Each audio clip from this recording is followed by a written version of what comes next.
Hey, what's up, everybody? Hello from Germany. You guys are about to listen to the part one of Roger Miret, my big bro from Agnostic Front. Hope you guys love this one. I'm going to separate this one into a part one and two like I just did for Mike Judge. Hope you guys like that one. Much love to everybody listening to this podcast. Bye.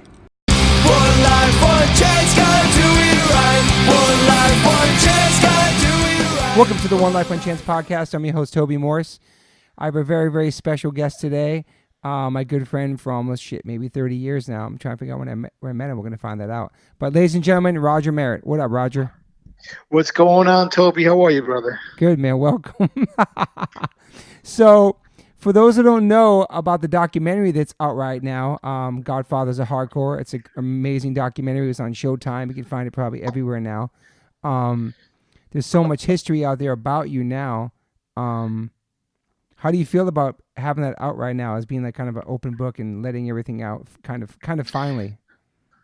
You know what, man? It was a little strange to me, a little weird to me, because I've always been people that know me know I'm a very quiet, pretty humble person. I don't really like, I keep things to myself. I've always been that kind of a character.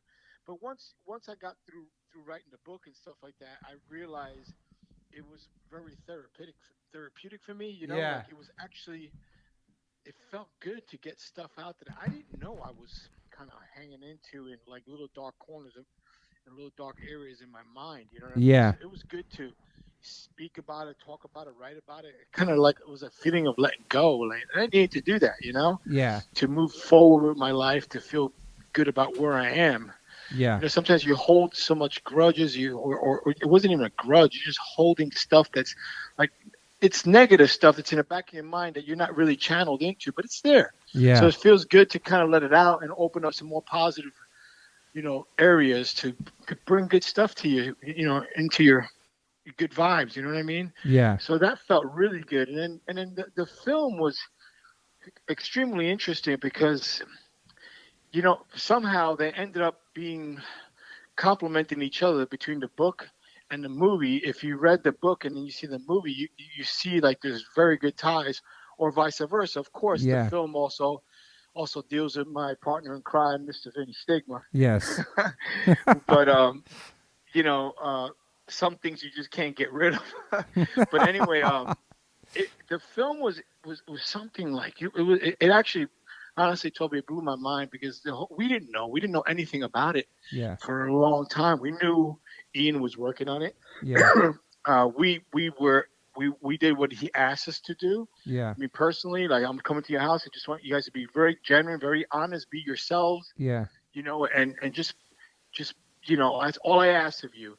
And that's what we did. And then he really created this really cool, like, it was so different. And when I saw it, I was like, man, this is awesome. Don't change anything. I love it. It's like so different than any other typical like VHS, one type of documentary, every album, every Bam Bam or everything. It's so different and so unique and I kind of loved it. And it was so personal again, like my book, you know what I mean? So in a way, there's a lot out there now, information, but it's okay. Like, hey, look, no one's born hardcore. No one's born cool. I wasn't born with tattoos, if you know what I mean. Exactly. And I've made a lot of mistakes.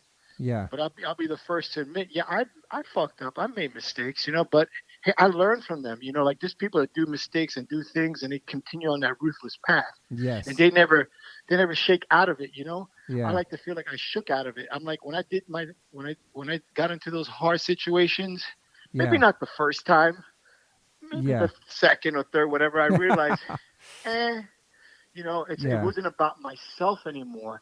And everything was about me at that point. And I didn't care about anything around me. And then when I started, like when my daughter came in my life and I saw how it was affecting her, I saw it was affecting my mom and people that actually love me, bands that love me. Think about all those bands that did that amazing benefit for me. These are bands that are like posse bands, bands that aren't down with why I went to prison, unfortunately. We played that shit. It was awesome. But they looked through that. They saw something different. They saw that I was genuine to them and I did something to them and they wanted to give back. So all that stuff was awakening for me. To see Mm-hmm. bands like Gorilla Biscuits, like Yeah. Side by Side, all these bands like, hey, I want to do this for Roger. It just was awakening. It was just like, the fuck am I doing? There's people that love me, people that care about me, Yeah. and what am I doing? And Yeah. that's exactly where I was for a while. But like I said, I learned from it. You could either continue on that destructive path, and I know a lot of people that continue on that path, Yeah. and they don't wake up, they don't get away from it, or they chose to just stay there for whatever reason. And I chose to move forward and better myself, challenge myself, better Yeah. myself. Yeah. That's the only way you're going to better yourself, is by challenging yourself, Yeah. or else you stay in the same rut, the same day, same old. What do you call that when everything happens Groundhog Day. again? Groundhog Day. So not, Yeah. so here I am. I feel much better about my life. Yeah. The film, I love the film. I've got a lot of great feedback from it. I'm sure there's people not everybody, not everything's for everybody. Yeah. I thought the biggest problem I had with the film, I'll be really general and be honest with you, was the title. I was like, whoa, wait a minute, Yeah. and it wasn't it wasn't our decision. Yeah. That was my biggest fight. But then when Ian explained it to me, and then when he said, no, you don't understand. This is this is the dictionary. This is what this means. Yeah. Then when I saw that, I was like, that's kind of cool, because I'm going to let everybody out there say what they got to say, talk what they got to talk. And then when it's presented to them, the definition of what it is. And then when you see the film, you actually even hear me say, like, hey, you know what? We did this all together. All my friends did this. If it wasn't for all my friends going to each and every one of each other's shows, supporting one another, we did this together collectively. Not one person went in there and did it and said, hey, everybody, this is it.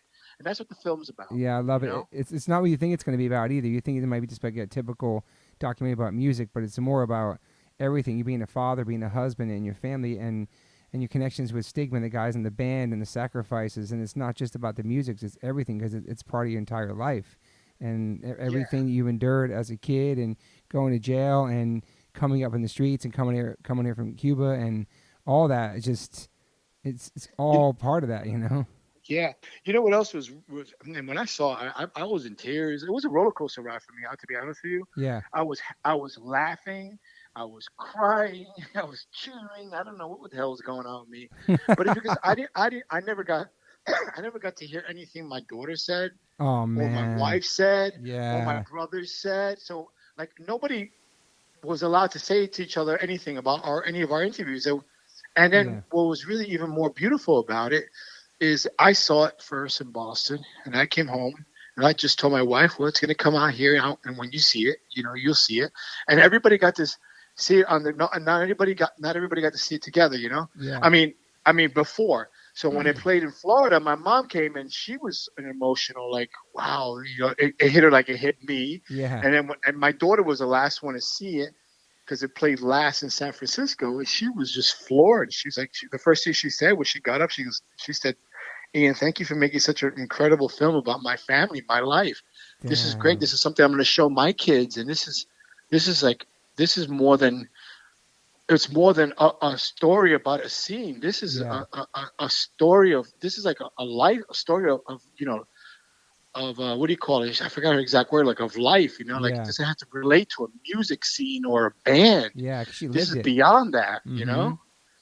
Yeah. So it was cool to see everybody finally see what everybody else said. Yeah. And it was really pretty emotional, man. It really was. One thing that I always loved about you, I'm not sure you even talked about it in the movie thing, was that you've always been like a handyman. You always had like a trade. Like when you did that 10th Street squat, you did all electricity in there. And also when you left the band for a while to go to Harley Davidson school, like I thought that was really cool that you always were doing other things the whole entire time you were playing music.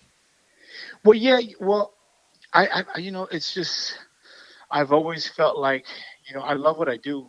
I really do. I love music, and still to date, I do electrical work with my buddy Mike and stuff like that. Yeah. And I can't live off of this, and you know what I mean? And it hasn't been that kind of a luck stream for us, whatever. Mm-hmm. But I enjoy doing other things. I enjoy going out there and, like I said, challenging myself. Plus, in order for me to go out and do what I love to do, I got to be able to make sure my family is okay at home. So one has to wash the other somehow away. Yeah. I can't do what I was doing when I first went on tour. in 1985 when I toured the country, I Yeah. was living in my van. So who Yeah. cares where I was? I got Yeah. kids now. I can't do that, you know. I know. But everything works out, and I think, and I've always loved trades. I believe in trades. I love reading, but I was never a school kid. I mean, I never even went to high I school was because I going to ask joined you that. Agnostic Front. Yeah. I joined Agnostic Front. That's my certificate right there. My first album, Victim of Pain. You How want old to see how my old were my? you then when you left school? Oh, I joined the band when I was 17. Wow. So yeah, I Wow. remember my 18th birthday. I got my tattoo on my Holy chest. So shit. yeah, so you think about it, like I mean, Damn. and the things that I've done, Toby, it's incredible. Like I look at my son now, who's 9 years old, Desi, and then I think about what the hell did I put Freddie through? I just did Freddie yesterday. We were talking about all that, how you had him like, on tour at like I 9 would years never old. do what I would never do the shit I did with Freddie with my kid.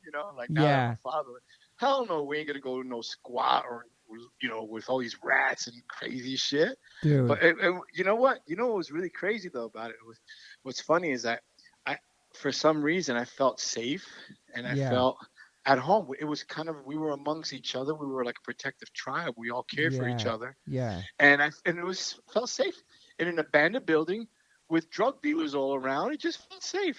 Hard to explain. Hard to explain, right? He Like totally I can't. is. Yeah, I wouldn't. Would I pack up my family and do it right now? No, No, but no. for some reason it worked then. Yeah, but like Freddie, I mean, in a sense, like Freddie, talk about you guys' home life a little bit and stuff, and like you taking Freddie away and into the city and taking him out of New Jersey and stuff and showing him that side of the world did a lot of great for him, I think, with the band and everything. Like Yeah, exposure. Freddie always loved it, man. I got this picture, no one's ever seen it. I'm saving it for Freddie's for whenever he puts out a book or whatever Yeah, yeah. of him with his Liberty spikes with my ex girlfriend Kim at the time on the side of stage watching the Bad Brains. So I mean, Wow. he's 6 years old, or It's was he 7? 6. He was wow. 6. I mean, who else could say that? You know And what I mean? and your parents obviously knew that you would take him to this world of like crazy. It probably was such crazy I, I'll music to be them. I'll be I'll be honest with you. I think my mom just felt like he was really safe with me, and I cared. I think Yeah. the chaos that was going back at home, Hmm. anything's better than what could be possibly going on at home. Yeah. Freddie's father wasn't in. He's in a good place now. Like I Yeah. say, people change. People Yeah. change. That's what he He's in a said. better place now. Yeah, people change, man. Yeah. But at that time, he was not in a good place. So, Hmm. and and I think my mom felt my brother was safe with me, you Yeah. know, and it was wild to think that. But yeah. Wow, man. Was there any talk about when you got arrested to get deported at that time? Those kind of laws weren't that crazy back then? Oh no, no. When I got arrested, I was after if I would have done my complete, I got a reversal and dismissal. Okay. But if I would have had it completed my term, I would have had to go to a federal prison, go through the whole federal thing. Because what happens is normally if you're any because I wasn't a citizen of the United States. Yeah. For what I got arrested for, if I was let's just say Haiti or Dominican Republic or any other island, Panama, whatever. Yeah. If I would have got arrested for what I got arrested for, you do your time, they deport you, you can never come back to America. That's it. Yeah. But they can't do that to Cubans because they can't deport you back to Cuba. It's illegal. Oh shit. So what happens to Cubans, and this is a lot of people don't know this, is they go through another a federal court hearing afterwards, and then it's determined whether they're going to release them to the street or they go to federal prisons for the rest of their lives. But they can't Wow. send them back. You can't send them back because it's illegal because if they're left for freedom Yeah. and if you send them back, you don't know what would happen. It's like sending them back to the wolves. Holy So shit. a lot of people don't know that. Yeah. And that was my next destiny. And in fact, when I beat my case while I was incarcerated, it went to a court of appeals and appellate division. And I was nervous the whole time. I was already out. And I was like, shit, I got to go through this all again, Damn, so man. even if you're out, that could happen. That's yeah. Okay. Yeah. Yeah, go 3 other chances. Damn. Like the one middle court reversed it, Yeah. and I got out, and then the third court finally dismissed it and sealed it. So it's like it never happened. It's That really is weird. crazy. How old were But you I then? was already older. I was 22 when I went in. Okay. I did whatever time, and that reverse dismissal, I was already into 25, 26 while all that was going on. It was going on while I was out already too, some of it. Damn. And I was just nervous. I'm like, shit, not again. But Wow. good thing it all went away, Yeah, and how was that going in? Were you scared going in there? Well, you know what it is. Of course, everybody's scared. You don't know what you're going into. Yeah. Because you don't know where you're going to go, Yeah. and it's a little bit more nerve wracking than anything. But being that the way I grew up, and being that I grew up in the conditions I grew up, it was no different. The only thing that was really different. I mean, look, if you mess with drugs or if you mess with disrespect people, hey, you're gonna get yourself in bad situations. Yeah. But if you walk around and you respect others and others will respect you back, and you don't mess around with things that are just gonna get into stuff because you shouldn't be messing with, Yeah. you'll make it. You'll make it. Yeah. And then I just also while I was in there is when I decided to finally go do school stuff. I got a GED. Oh wow. I got my electrical license there, and that's what sucks about it is I got my regular electrical, then I got my commercial electrical, but I can't use it. So when I came out, I tried to go to like a regular trade school, see if they will let me flip it, because it Yeah. says Department of Corrections. Well, how can I go get it? It's embarrassing. Go to a job, here's my certificate. It says Department of Corrections. Oh You wow.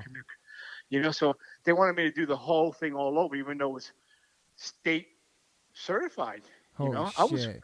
when I was released, I was working in the warden's house, rewiring the freaking warden's house. Really? Yeah. Shit. So it's like, Wow. man, you're gonna make me do all this all over again, and then I had to pay again. So I just never bothered, Yeah. And but look, like I said, I made the best of the situation. It was a horrible situation, Yeah. but I wasn't gonna sit there and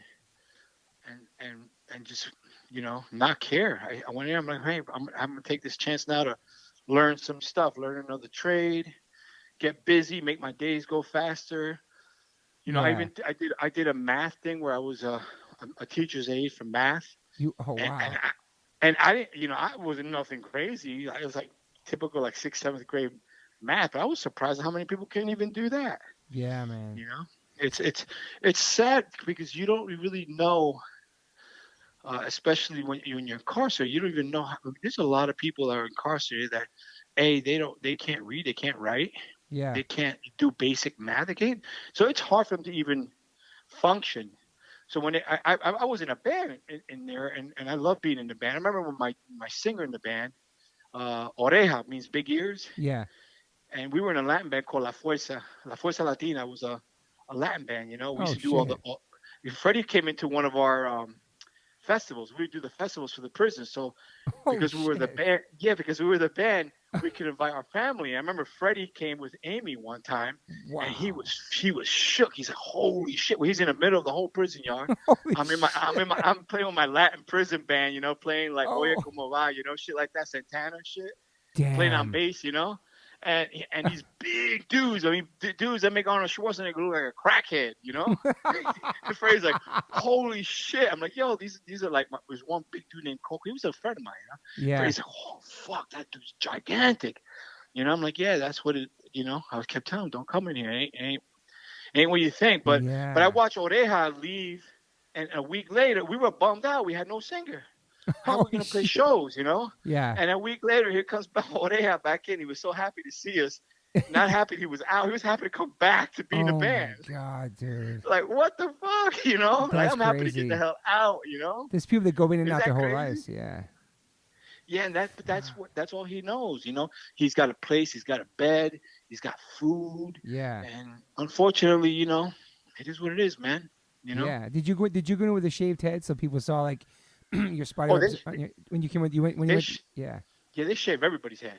So is that First why they thing called you do is- Spider in there? Is that where the nickname came That's from? exactly where I got my nickname from. Wow. First thing they do was they shave your head, and they do the light shit, powder shit on your head.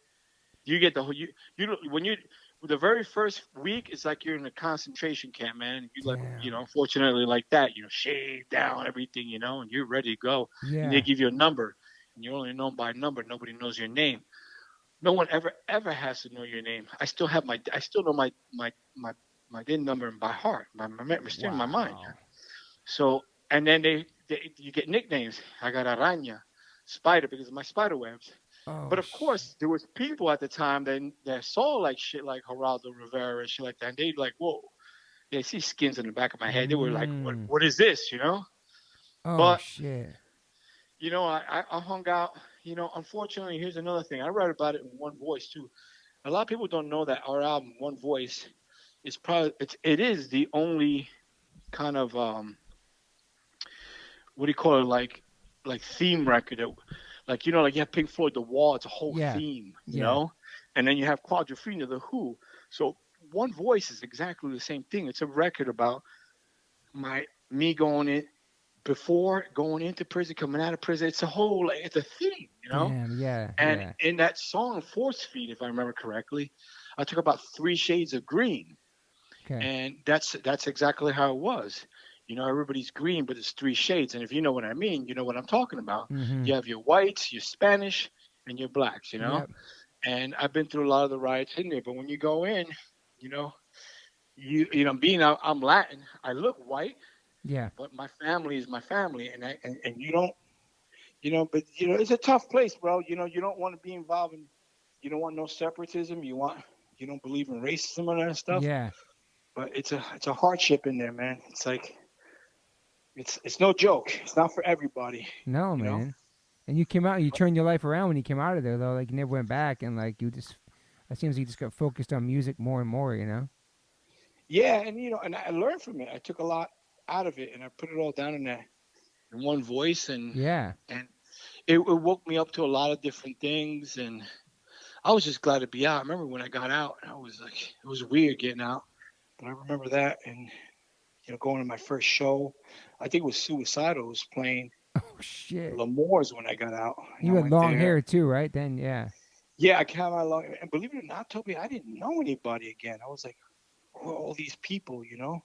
It was a different And world. and the shit switched really quick in that 2 year, you know? And I Yeah. was like, I didn't know some of these people. They knew who I was, Yeah. you know, but it was just weird. But it's no big deal. And then the You live know? in then the live in 1991 video came out. That was when you first got out, right? The live video at CBGB's? No, the 1991 at the Ritz. Oh yeah, that was when I came out, right? But there was one before when Yeah. live at CBGB's record, that classic It's AF great. boots and Yeah. that to date is probably one of the strongest selling live records in our genre of music. Wow. And that record came out while I was in prison. I never even. Holy I shit, remember it did? I remember getting. Wow. Yeah, I remember getting the cover, looking at it like, wow, this is cool. I never played it because I didn't get the record. Yeah. They sent me a cassette and I got to hear it. Yeah. It was cool. That video came out while I was in prison. Wow. You know, so It was on MTV too. I remember seeing it, Headbangers Ball and Yeah. shit. Yeah. But I didn't get to like get the feeling of any of that coming out. But it all came out like while I was incarcerated. Yeah. And you know, it was. Then the next thing that came out was that live at CBG's, which was an awesome thing with Gorilla Biscuits. I was sick of it all. Yeah. The interviews, it was cool, man. That was a good time. It was That's when amazing. hardcore was fucking. It was something else, man. It really It was was. still really strong, still really huge, and people really still cared about each other. Not that they don't. It's just Yeah. different, you know. Totally different times. So when that One Voice came out, I mean, how soon did that One Voice come out after you got out of jail? Like not too soon after, right? Not too sure. I think One Voice came out in '92. I want to say maybe. Yeah. And I was out by the end of '90. So and then right away we got Matt Henderson. Yeah.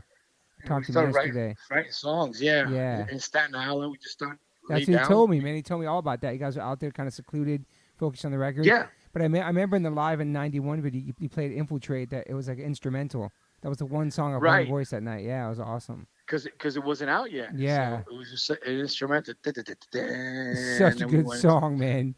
And then he told me about how on your first tour, how you got deported, and then the roadie guy sang, Yeah. and he said how crazy that was, like staying at squats every night, and it was totally insane tour. Yeah, I missed it all. I think I played 1 or 2 shows, and then I got deported. And then because I didn't have an American passport. I still had a Cuban reentry permit. I didn't have a Cuban passport because I can't get a Cuban passport, and they wouldn't Damn. give me an American one because of my case was Yeah. still open. So Yeah. they nobody would give me. I was like Vinny used to say, I was social garbage. Nobody wanted me. So nobody wanted to let me in their country because they were thinking like I could go to Germany. I could say I'm going to stay here, and I'm going to Yeah. claim this nationality. Yeah. So it was my all my tours in the very beginning were a nightmare because I became a U.S. citizen in 2006, I think. Holy shit! That So long? That yeah, later? that Wow. long, man, they wouldn't let me do it for many years. It Wow. kept coming up, and I'm like, oh, man, this is crazy. Yeah. But I started going to Europe before that. Mm-hmm. But I would play like countries, and then all of a sudden I couldn't play one country. They'll deport me, and then Jimmy Coletti will sing, someone will play drums, or the opening band will sing, and then I just wait for them to play that show, and I meet them in the next country, Holy stuff like shit! that. Stressful, So it man. was crazy, and then even getting the visa. Remember the Schengen visas? Maybe you never had to deal with that, Maybe no. but it was like I needed visas for every country I had to go, which was a nightmare. Then they came out with this thing called the Schengen visa. Is when they started uniting the countries in Europe. Oh So shit. so it made it easy because there was a fan in the Netherlands, and he was a huge fan. And his sister worked at the Netherlands consulate. I should probably not say this. So I would go there, and she'd be, "Hey, Roger," and I'm going to Europe. He goes, "Okay, I'll tell my brother," and boom, here's my visa, and I could go everywhere. Holy shit. So I got a hookup. The band came in play. You know what I mean? Sometimes Yeah. you go to the airport, you're all shaking. All of a sudden, there's that that guy. Oh yo! And then next thing you know, everybody gets in. No worries, instruments, everything. You know what I Damn. mean? Yeah. So it worked out. You know the feeling. You've been Yeah, there. man. But you were doing that in the '80s, like early '90s, I think that was or something. But I think the first band to go, maybe was Gorilla Biscuits was the first, maybe New York hardcore band to go. I think then AF, I think, right? Yeah, Gorilla Biscuits went before. So I think the Cro-Mags Yeah. went before Gorilla Biscuits. To be honest with you, I think the Cro-Mags went there early too. Oh, okay. I think. I Yeah. think they were there early. Uh, I got all mixed up with my court case, and we were supposed to go in the '80s, but because I got arrested in '87, Yeah. and then I was never allowed to leave the country, and I couldn't. Damn. So I kind of we were set to go. We were set to be like the first or second to go out there, but I screwed that up. But it don't matter.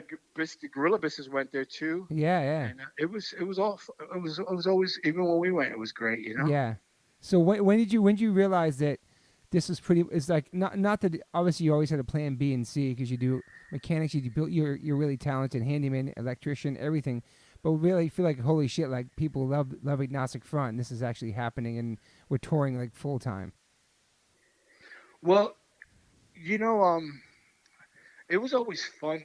I mean, I always loved touring, and I was lucky enough to, believe it or not, live in a van or in squats because I had no overhead. You know what I mean? Yeah. So it was cool to go on tour because I didn't have to worry about coming back with any money, and whatever I did was just enough to eat.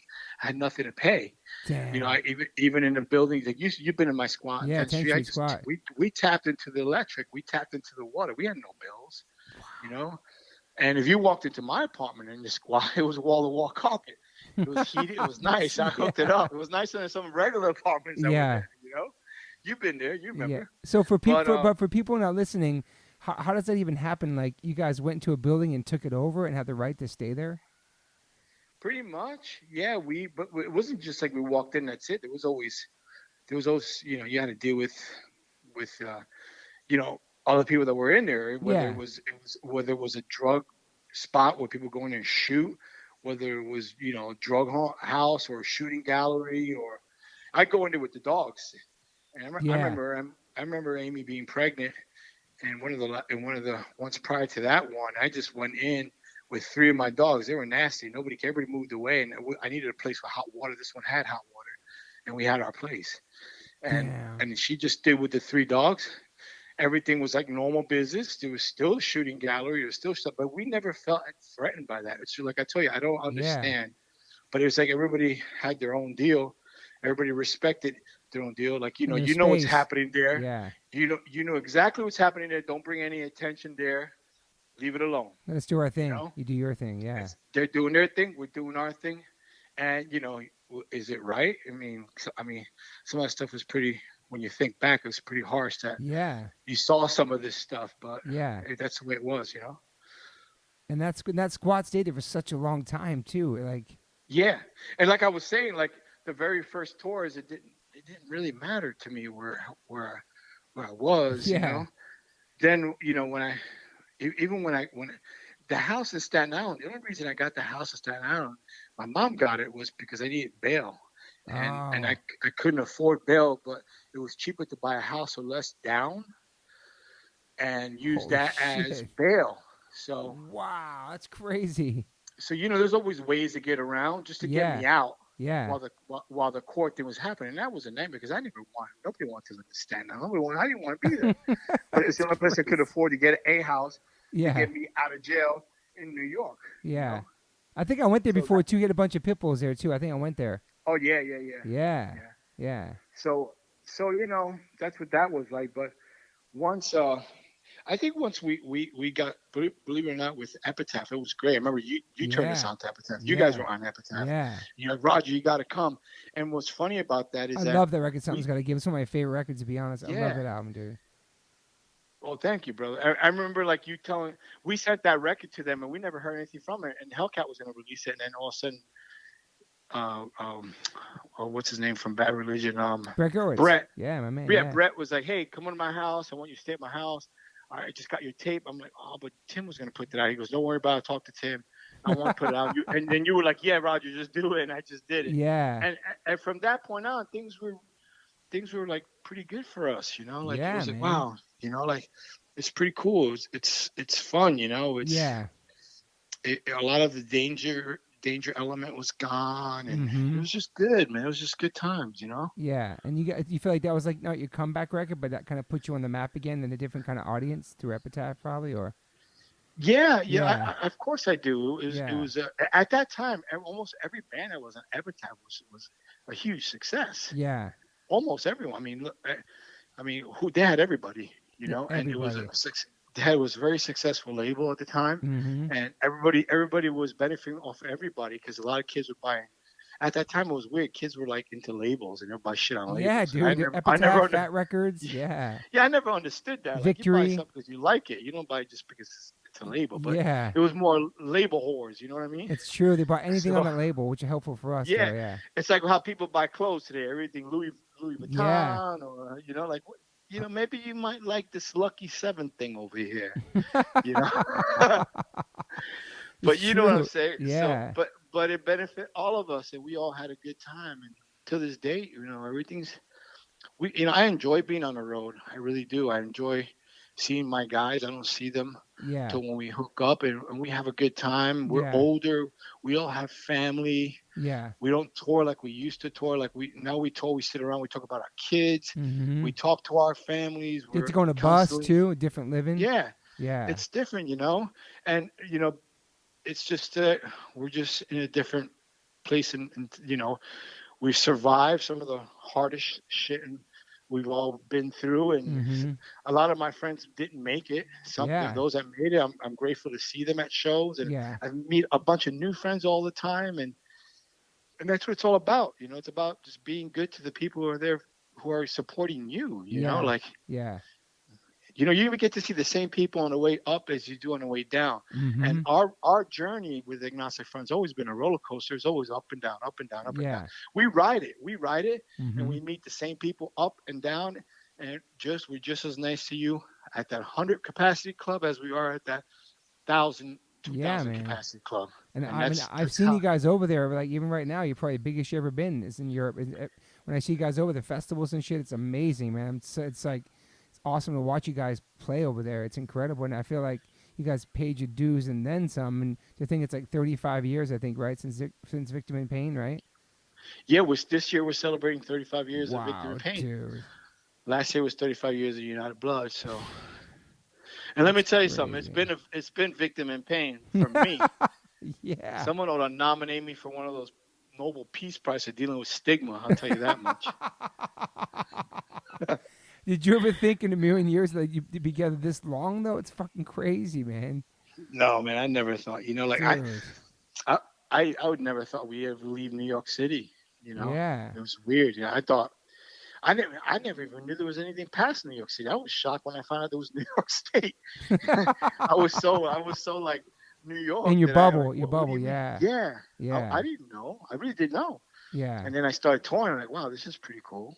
There's more to it There than New is. York and New Jersey and Connecticut now. Tri-state shit. Yeah, like because now none of us Yeah, live. None of us. There's only a few people I know live in New York. Obviously, stigma's still there. yeah. Um. And you know what else too, Toby? I kept a diary of our first tour, which is amazing. Oh Uh, shit. And I'm actually in the middle of doing another book, which is a really cool book. It's more like a coffee book, but it's based off the diary. Like you see pages of the diary, little experts of the diary, and then Oh you see the shit. flyer of the show, and I talk about the show, and then you see like basically about all the stuff I've collected throughout the years, Yeah. basically agnostic front, Yeah. So That's that awesome. diary is pretty freaking cool. When you start reading the diary, it was like a 2.5 month tour, and I think we only played like 9 shows.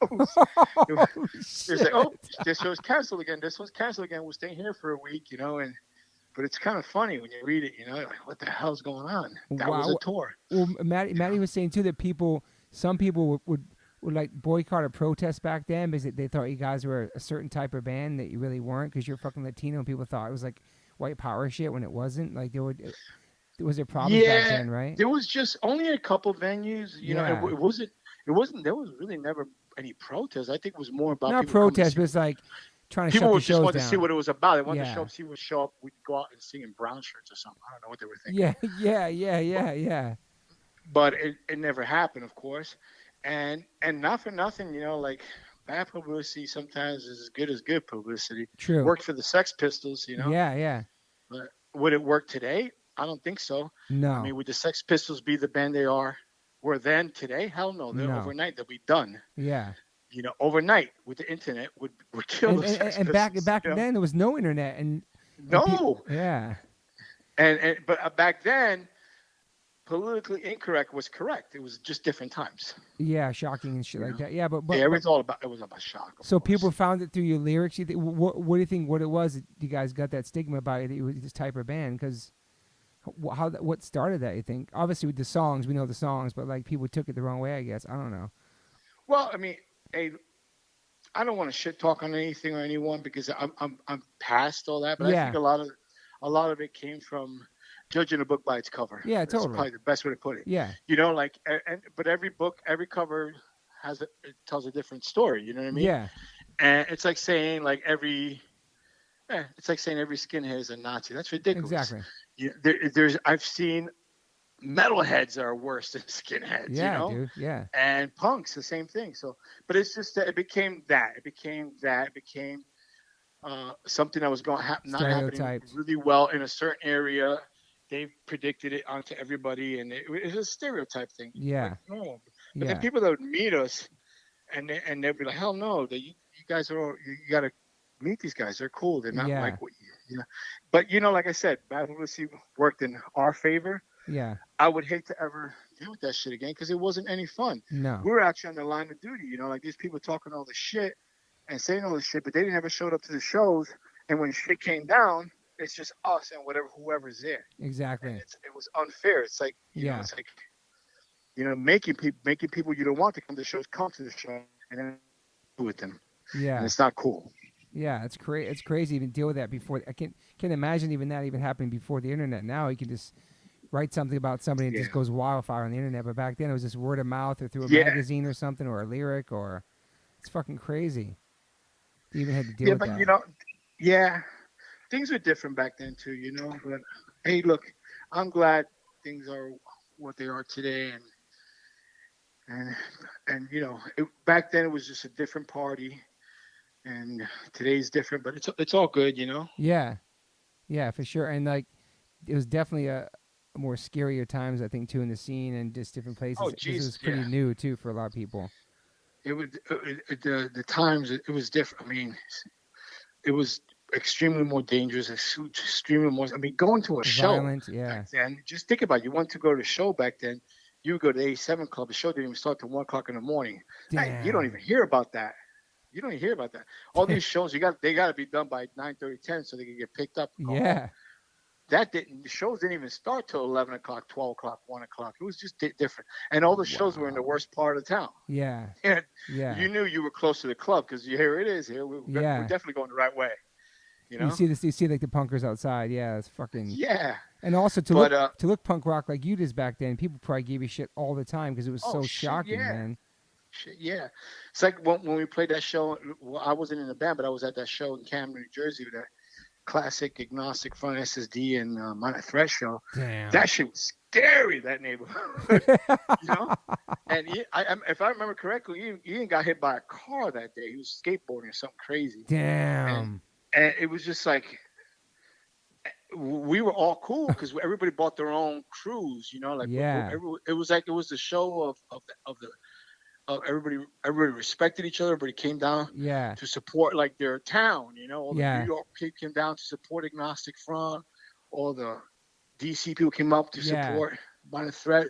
Boston people came down to support. It was cool. It was a good time. The show was incredible. Yeah, was there rivalries back then? Like, wasn't it like DC versus New No, York not really.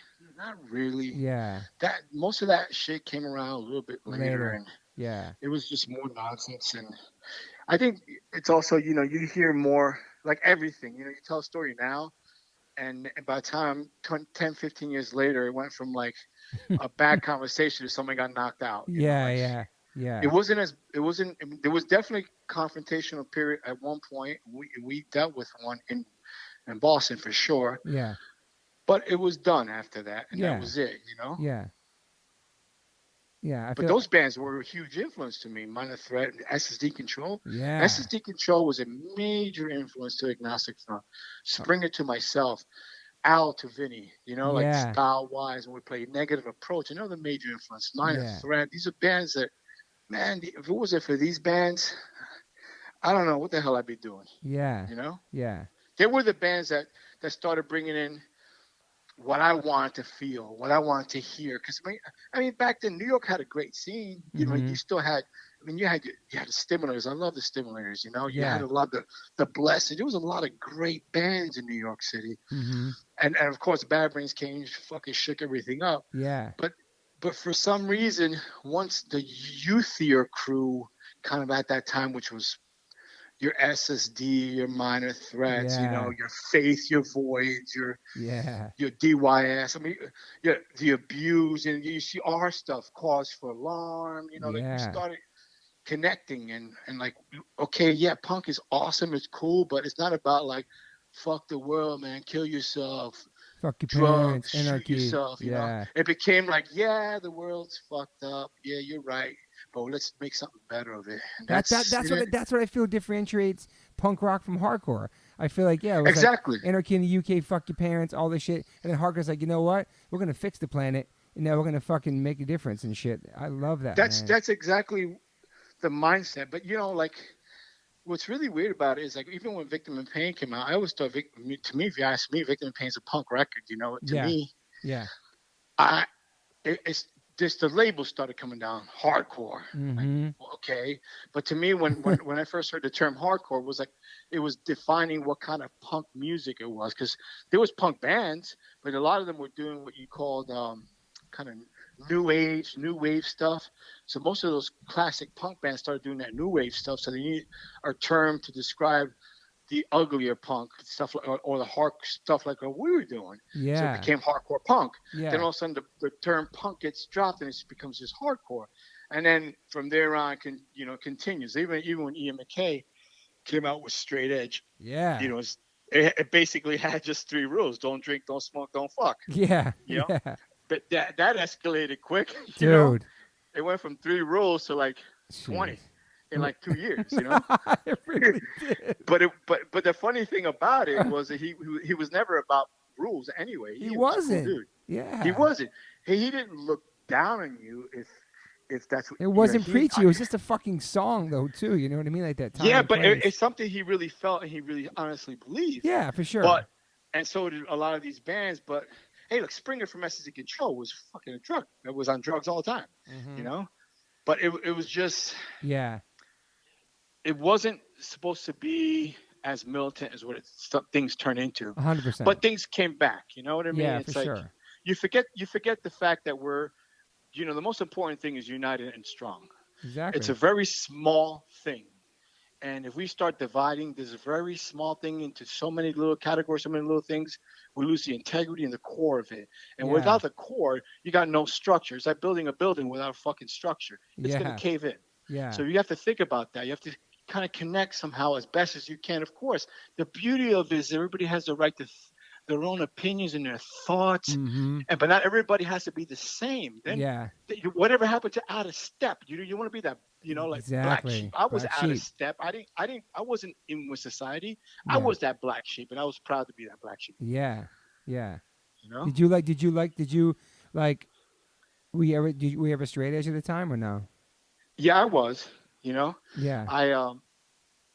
I was, but it didn't last long. Yeah. I just, what, I just, especially when I heard these bands, I felt like there was a connection to abuse. I mean, even with the abuse, and a lot of these bands that were preaching that stuff, but not every member was like that, or Yeah. some would fall off. You know what I Yeah. mean? Whatever. Yeah. But for a minute, yeah. But then I would caught myself in bad situations. For example, I was with this girl, and she was into doing this, and Mm-hmm. I was still young and dumb. Yeah.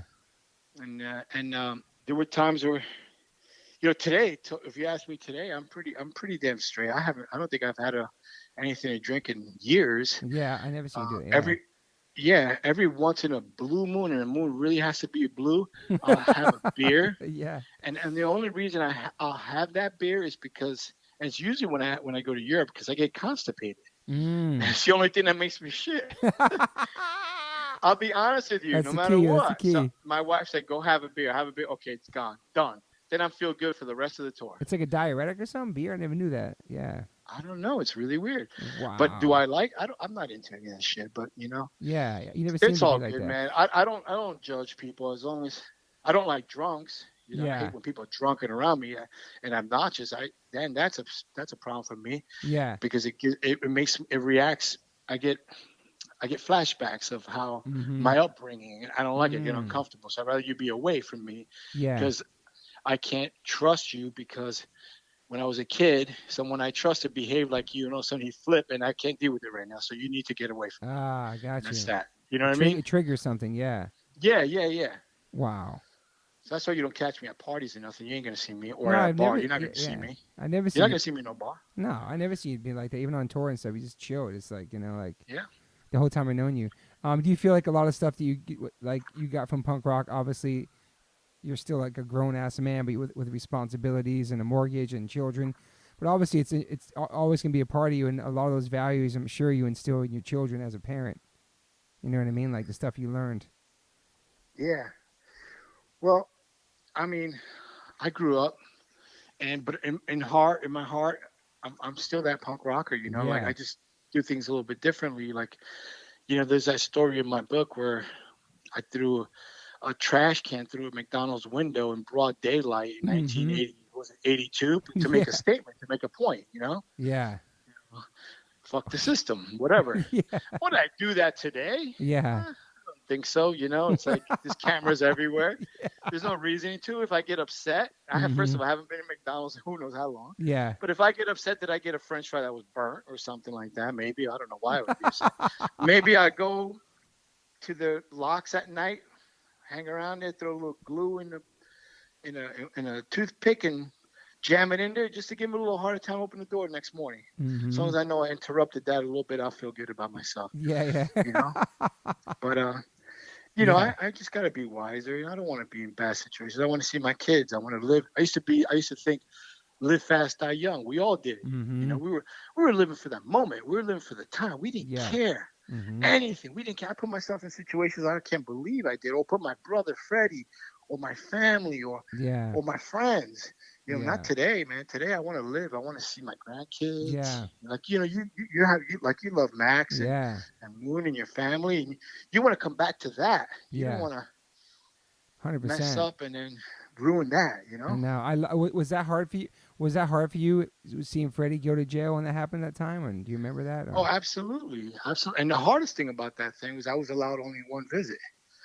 yeah. Because being an ex-con, they don't let you go Oh, So that whole wow. time, yeah, I was allowed one visit, and I was only allowed because I went with the attorney. Holy shit. I didn't So know the whole that. time he's locked up, I can't go see him, because they won't let you. It's Damn. that's the way it is. So Yeah. I'm like, he's in there. He's been there 9 months.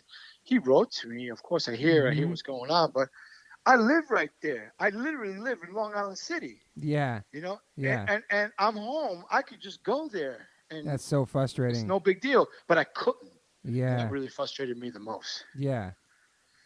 Wow. Yeah, that was a crazy time too, man. Just I went to go visit him with Craig Yeah, once. It was heavy. I talked to him about it yesterday in the podcast. Just seeing him like that. You know what I mean? Like seeing your friends like that. Like, yeah. it's hard. It is hard. I'll be honest with you. It's hard, man. But Living, you learn. you live, you learn. I feel like I And I feel. think he did the same thing too. I'm proud of him. I Me really too, am. man. I'm super proud of my brother of where he is today from where he was. Me too. And I know. Yeah. You were his sidekick for how Yeah, long? man. You know what I mean? Yeah, man. You guys were inseparable. Yeah, And I man. saw that because I was there. Yeah, You know. man. Yeah. And when you see some of your best friends go through hard times, who wants to see that? I know it was hard, man. I was so proud of him, like everything with the band and where he's at now Yeah. with the But band and but shit. but you're more proud of the fact that he went through it, got out of it, Me and he too. is who he is Yeah, today. survivor, man, for sure. Yeah, he turned the He is shit who he is around. today. That's a higher respect and pride. Like I'm Yeah, I proud of him agree. for stepping up and doing the right thing. Yeah. You know, Would you consider yourself an optimistic or pessimistic person? I think I'm pretty optimistic. I think. I Yeah, don't I know. see that too. I see that too with you guys. Yeah. You've been through a lot of shit. You know what I mean? I feel like you've been through a lot of the negative shit, and obviously your life's way better now. You know what I mean? It's like Yeah. I was telling Fred, we get to do what we love. We have families we get to go and come back to. We're healthy. We play music. Yeah. We're our own Yeah. bosses. Exactly. We're alive. We're doing what we love, and we're surrounded by people that that's the most important thing is surround yourself with good people. Yeah, There's a man. lot of people out there that want to surround themselves with you, whatever, but their intentions probably aren't I the agree, man. intentions that you would need for yourself or your Nah, family. yep. I surround myself with people that mean something to me. I don't need 3,000 friends. Not that I don't want three. I mean, I love the people that come out to my shows. Yeah, I I never agree. call them fans. I've always called them friends. Me too. But when I'm home, I'm home. I want to be surrounded by my family People that mostly. really know you and love you. Yes. Yeah, and Yes. I need my home time. I need to cuddle my son. Yeah. I need to read a book to him. I need to Yeah. do dumb things, sing "Victim in Pain" with my boy, or go dance to Reagan Youth with my daughter. Whatever. This is what I need to do. Yeah. Do you feel like for me, because I grew up without a dad, so I feel like I spoil my son a lot, and I spend so much time with it. I feel like do you feel like you overcompensate to giving your son obviously everything you didn't get growing up, whether it was what kind of environment it was, all that. It's like I'm not glad you brought it up because I felt bad you grew up without a dad, but for me, it was kind of similar. It was kind of absentee father, if anything. Mhm. So yeah, I think that there's only two ways you get the only two things you get out of that. You can either stay in that same messed up chain Yep. and continue being that same person, or I want to be a good father for my kids. There's a difference between being a dad and a father. Anybody could be a dad. 100%. Anybody dude. could be a dad, but being a father is different. I agree, man. And that's what I want mostly because I didn't have it, just like you didn't have it. Yeah. Yeah. And I know what it's like for my mom to be a single mom, and she played double roles, and it was yeah, hard. my mom too. Yeah. Nobody man. wants to take on a woman with luggage, as that we were luggage. Yeah. Me too. My mom had 3 boys, and she had no husband. 100% correct. Yep. We're luggage, man. We're Baggage, expensive. yeah, we're man. we're like baggage, and Yeah. it's different. It takes a kind of rather unique person to pick that up, and that's why my stepdad. I don't ultimately hate him because he tried. He wasn't ready. It was just sometimes you try and it's not in your time. Whatever, it's not. You know, but. Because he had his own demons. He had, and when I sit back and think about things, a lot of stuff that he threw on us was because it was thrown on him. He never broke that chain. Yeah. You know? Yeah. So I choose to break the chain. I love that. I love You that. know? Yeah, me too. I feel like that too. A lot of things. I feel also my mom never found true love after my dad died, which sucks. She tried getting married, and he wasn't good enough for me and my brothers, and we didn't like him. He treated her like shit, and so my mom kind of she's alone now, but she lives in California next to us. But for sure, and I felt like with my brothers too, we never had a dad to teach us how to build shit or be handyman or all that shit. Not that there's an excuse for it now, but we didn't have a father figure. We had a mom who cried a lot in front of us, so she raised three emotional boys who aren't afraid to cry for sure, and we've seen her go through Right. struggles in raising us and working three jobs and shit. So I feel like I'm super emotional having a kid, and as soon as I became a dad, everything changed. Like I couldn't watch violent shit. I just got super emotional watching stupid dad commercials, and I don't know. I definitely think I need therapy, and I did a podcast with my mom, and my brothers, to open up a lot of floodgates, and we talked about a lot of Mhm. shit growing up, and I feel like it's been therapeutic doing the podcast, but I definitely need to speak to somebody for sure, me and my brothers someday, because we never had closure with my dad. Like he basically went to Yeah. hospital and never came back. And you know what, man? I think that's great because I believe in therapy. I've seen a lot of my friends that they maybe they feel they're too good for it or Yeah, above it. yeah. And I had a family therapy session with about this. Mm-hmm. It was a surprise. Okay. You know, my mom came to New York, Oh wow. and my sister, my brothers, and my everybody came to my wedding. So 2 days before, I brought them to see my therapist, and we sat down, and shit came out, and Mm-hmm. but I felt like, how am I ever going to get everybody in the same room? Yeah. But it was good, man. Like It felt good. people get like emotional, or you don't want to point fingers, but Yeah. you have to at some point just to get other people to talk. Yeah. And and Totally. and look how many people we know that have passed for not wanting to talk, Yeah, or man. Keeping or demons the lack of inside. contact. Yeah, I hate. Yeah, Yeah, it so sucks. I totally believe in therapy, man. I think, and I used to have the greatest time. I used to love talking to my therapist because you know what? It was so funny because that I loved talking to him just because it was a common person. I didn't know he wasn't never judging me, Yeah, I knew nothing and he about you. didn't know Yeah. any of my he didn't know anything about me. So it was Yeah. awesome. It was like having a conversation with a complete stranger, and he Mm-hmm. was never going to judge me. And the greatest thing about it is that he asked me to try some group therapy, and I was like, hey, why not? This is fun. So I Uh-huh. got into the group therapy, and I was like, man, these people are fucked up. I must be all right. That's when I realized I'm all right. Oh shit. But whatever, man. I believe. Listen, whatever you need to better yourself in life, Yeah. do it. Do it. Yeah. You know. I I think see so some of too. my friends that were on a path of full-on destruction.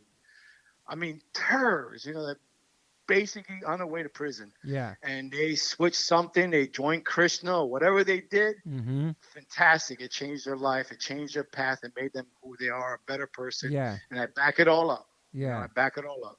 Yeah. I feel like I think it's definitely gonna be a mission. Something I'm gonna look into this year for sure.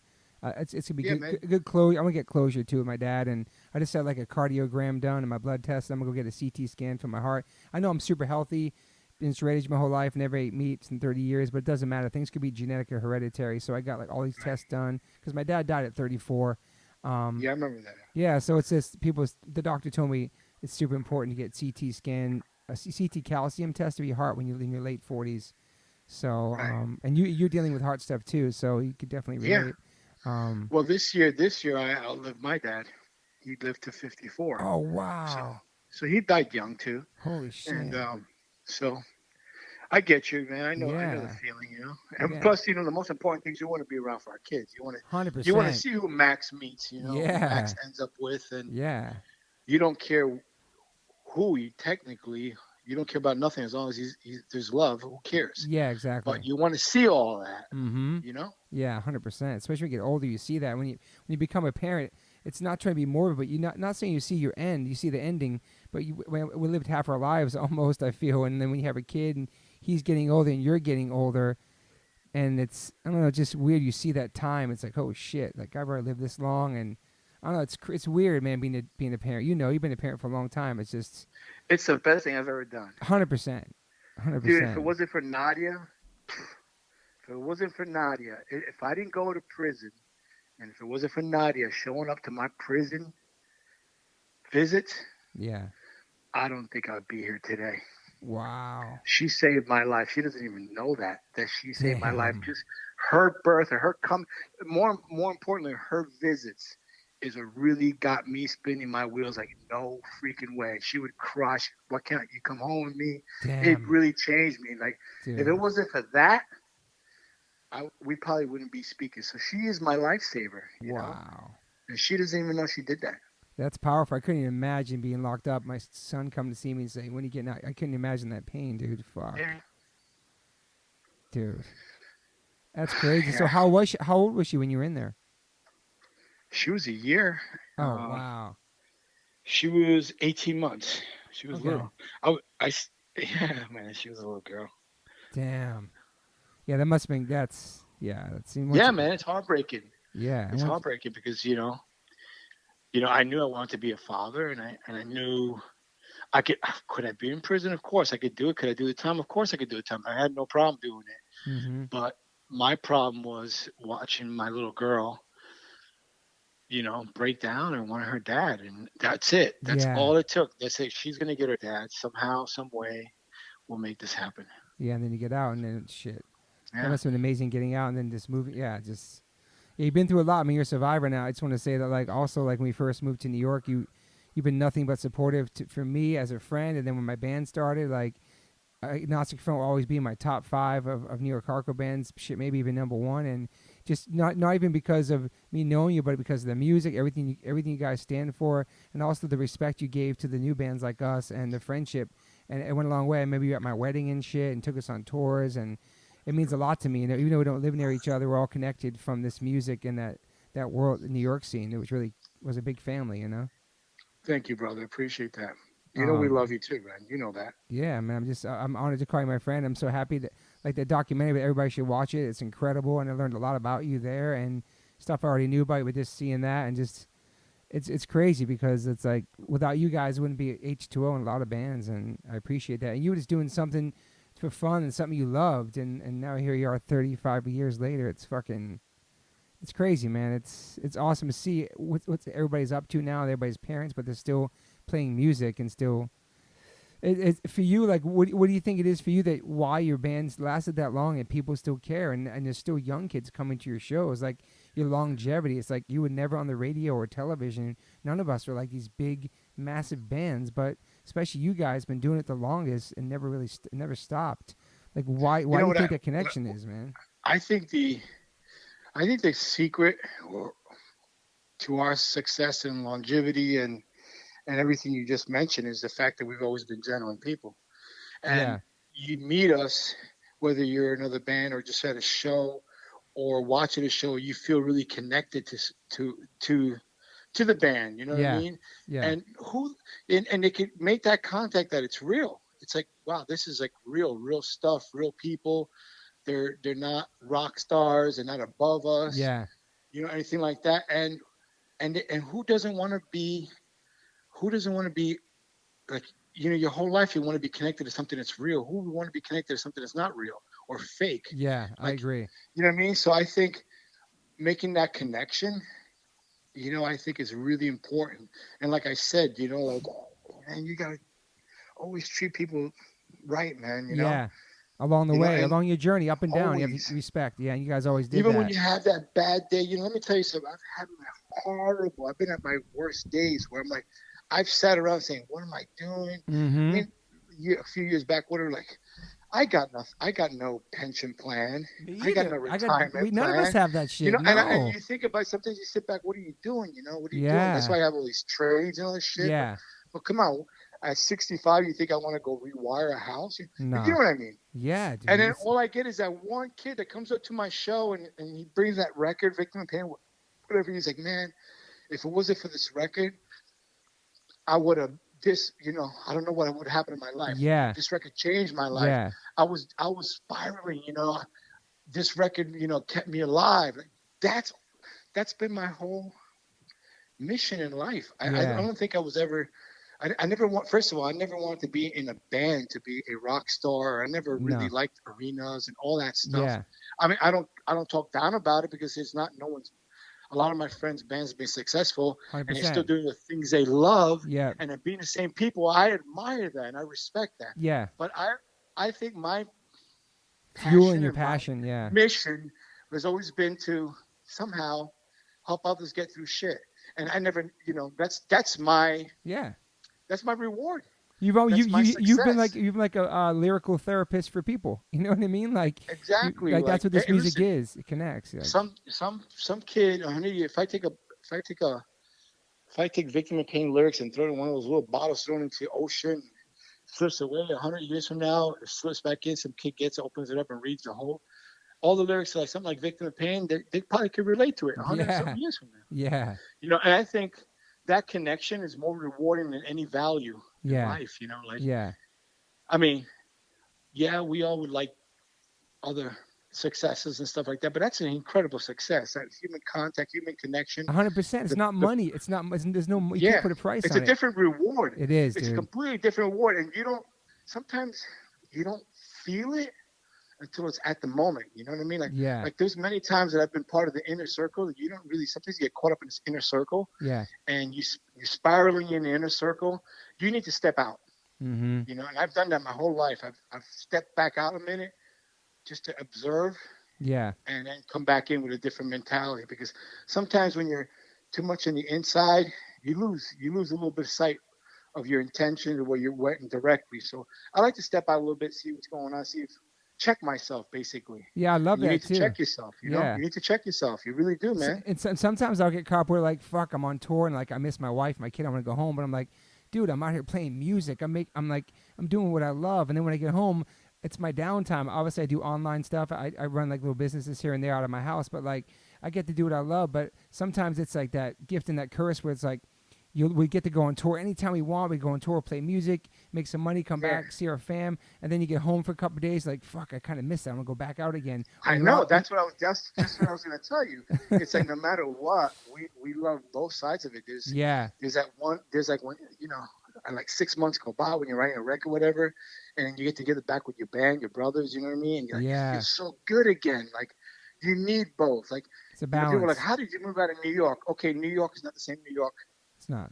I grew up in. It's okay. I like to go visit it. I'm okay. Totally. I have my family here, but what I can't grow out of is the music and the scene that I love. Yeah. And as long as I'm traveling and I'm going to places and I'm seeing my friends worldwide and I'm doing that, I'm okay. I could live just about anywhere. That's what I just need that time to get out and reconnect with who I am. Yeah, just imagine living where you're living now, or I'm living right now, and not having music anymore. I can't even imagine it. We're lucky. I can't do that. I couldn't imagine it. I would go insane, dude. Yeah. And as much as you feel like being on tour, you feel insane to like, fuck us.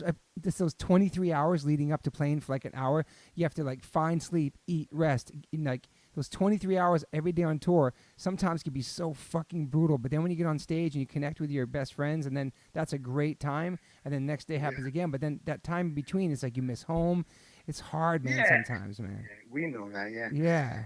And you know what's really funny about that, you mentioning that, is that we're kind of a little bit spoiled nowadays because we do have the internet. We do have FaceTime. We do have all that. Or on a bus. Now, yeah. Do yourself a favor. The podcast is almost going to be over, whatever, blah, blah, blah. When it's done, sit back, and when you're not talking to me, and put H2O in 1985, 86, there's no internet. Yeah. Put yourself and your family in that situation. Go on tour for 3 months to Europe. Fuck that. You know what I mean? And so thank you for doing that. Home, it's because of you. I would come home and there's postcards just arriving. Damn. So there was never a connection, like a call, one Dutch mark. Yeah. Call. Like you'll spend all your tour money just trying to call home. Dude, because you're getting paid in money that was like one time I got 1 million liras. What the hell was that? I don't know. I was a millionaire in Italy is what I was. Damn. But it didn't mean anything anywhere else. Yeah. Well, you guys paved the way for us when we do the tours. I remember going inside the venues and using the office phone and running up bills, and the MAD hits us an email. Hey, you guys, you ran up a phone bill in Italy or this. Like we'd scam phone calls from the clubs, man. Fuck, dude. Yeah, man. So we're we're a little bit spoiled, Like the other day I was on a plane and I was watching this dude have a fit because his internet wasn't working on the plane, on Oh, an hour and a half plane ride. I'm looking at this guy. I'm like, really? You're on a freaking plane? Like, yeah, you're gonna freak out over that. You're gonna land in about another 20 minutes. Really? dude. Like We used to fly in 10 planes with years people. ago, you wouldn't. 10 Yeah. years ago, you wouldn't even have a computer. No. And they used to smoke in the planes in the 80s. I used to go with my mom, dude. Yeah, you were trapped. Fuck, dude. You were trapped from first class smoke and the other smoke. You were trapped in the middle, like dying. Yeah. You felt cancer coming through you. You know what I mean? It's Like true, fucking dude. hated it. Yeah. Hated it. There's Damn. no way it's safe. Yeah. Anyway, brother, I gotta go. I love you. I love you too. Thank you so much for your time today, Roger. I love you. I appreciate everything you've done for music and for my life and just being still being here, you know? Thank you, brother. I love you too. You know that, man. Thank you, man, for everything. And everybody check out The Godfathers of Hardcore. It's everywhere now. It's an incredible movie. I'm not going to call it a music movie. It's just a real life shit. You got to check it out for sure. And you can follow Roger on social media. It's just Roger Miret, right? Yeah, Roger Miret on Instagram. Yeah. And Toby, don't forget your next tour. Yeah. No internet. Oh, fuck. All right, bro. I love you, man. Thank you, Roger. Love you too, brother. Bye-bye. Bye. Hey, guys. Thanks for listening. Please rate, review, subscribe. If you haven't subscribed yet to this podcast, please do that. And whatever platform you are listening to this on, I'm glad you found me. You can rate me and review me on there also. So thank you guys sincerely for the support. I cannot wait for you guys to hear the next one.